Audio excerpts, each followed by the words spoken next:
How to add glow effect on Snapseed. Are you guys facing issues to add glow effect on your Snapseed app? If that's so, then this video might help you out. Without further ado, let's get started. First of all, open Snapseed on your mobile device. Once you open the app, now click on the plus icon and browse to the image that you want to add glow effect.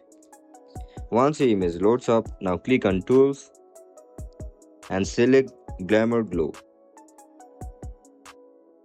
You will be provided with multiple options over here. Select it according to your preference.